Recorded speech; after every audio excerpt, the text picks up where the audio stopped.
Tänään maistellaan eri makuisia taateleita ja tällä kertaa mulla on maisteluvideossa mukana Julia ja Julian serkku Melina.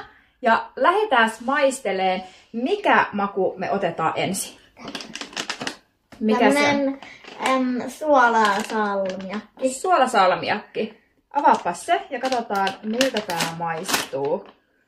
No niin, eli nyt on mikä tää oli? Salmiakki. Suolasalmiakki avattuna. Miltä se tuoksuu? Tosi tujulta. Haistaako Melina? Etkö? Anna mä haistaa. Tuju salmiakki. Mä vihaan salmiakki. Vihaatko? No mutta haluatko maistaa kuitenkin tämmösen? Ota pieni haukku. Nää on aika suuria. Aika hyvän näköinen. Nää on aika suuria, mutta ota pieni haukku. Ei tarvitse kokonaan syödä. Ei. Mitä? Eikö sä tykkää? Anna tätille. Oi. Mä tykkään. Tuplapeukku. Tuplapeukut. Mikä Melinalla on? Mikä peukku sulla?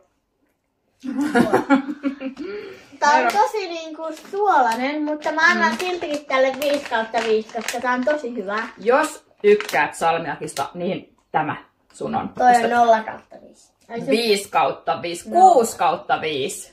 Eli siis mä maistan tämmöstä persikkaa taatelia. Mut saamatta voi auki. No niin, Julia avaa. Katsotaan saaks auki. Oh. Eli sitten on siis tää persikka. Persikka, miltä tuoksuu? Toi on persikkainen. Toi on todella persikkainen. Oi. Mun nenäni ei oo kauheen hyvä persikkainen, mutta maistetaan. Miltä maistuu? On ne yhtä isoja kuin nää salmiakki. Ne ei oo onneksi ihan niin isoja. Siinä on jotain pientä jalkaa. No, et kyllä kokonaista noin suurta. Siinä on monta taatelia nyt samassa. Noin, pistetään. Eli nyt maistaan. Elikkä Sweet Peach. Elikkä tässä ei oo nyt suolaa. No hyviä. Makeeta. Ihanaa. Tuoksu ei ehkä oo mitään semmoinen järisyttävin. Mutta maku on. Ai että mä tykkään näistä taateleista. Mä annan ehkä 3,5/5. Ja Melina? 4,5. 4,5. Mä annan ehkä kans sen 4. Mut kuitenkin peukun ylös. Yhden peukun.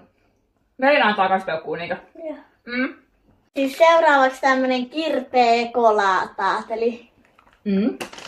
Saatko repästä auki? Ei. Joka kerta sama. Nyt saatiin saksien avulla pussi auki. Miltä tuoksuu? Tää haisee muuten hyvältä tuoksuu. Toi haisee hyvältä. Toi haisee niitä... Ihanalle tuoksuu. Toi haisee niitä kolaa. Kolaa karkeata, niin tuoksuukin. Oi, sä otit isoimman varmaan, mikä pussista löytyy. Sitten nää on... Saa maistaa. Saa maistaa. Pehmeitä.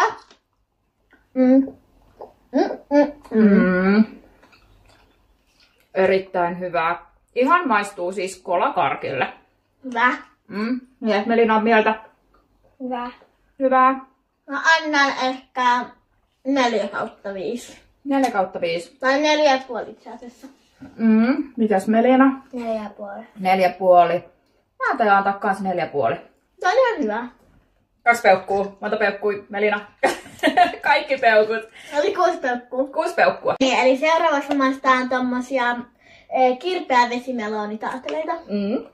Saataiskohan me tää nyt repästyä auki sillä, että ei tarvita saksia? Jee! Miltä tuoksuu? Hyvältä. No ei välttämättä ole ehkä mun makunystyröille tai hajunystyröille, mutta mitäs maistuu kippis? Tämmösiä. Miltä tää maistuu? Tytöt taitaa tykätä. Hyvä. Tää maistuu ihan Vähän melonikarkina. Mitä? Ilmeisesti on hyvä, kun otit toisen. Maistuu siis vesimelonilla. Tässä on aika paljon tämmöistä jauhetta. Se jauhettuu sitä makua. 10/10. 100/100. 100/100. Okei, eli nämä oli ilmeisesti nyt sitten lemppareita. triljoona miljoona kautta triljoona miljoona. Okei, mitäs mieltä Melina? Sama kuin Julialla. Sama kuin Julialla. Mulla taitaa olla ehkä 3/5 nyt tästä. Niin nyt me vielä kerrotaan meidän lempparit tässä. Mikä oli? Minä sanon, että minun lemppari oli ehdottomasti tämä suolainen lakritsi. Entäs tytöt? Mun lemppari oli nää 2. Koska mä tykkäsin tässä tosi paljon tästä saltilakrits. Ja sitten tää oli todella hyvä. Entäs Melina? Mä arvasin sun lemppari. Me ollaan otettu näitä. Mutta nämä oli erittäin hyviä kakkosia. Oikeastaan mikä tahansa pussi kelpaa ainakin mulle. Sama.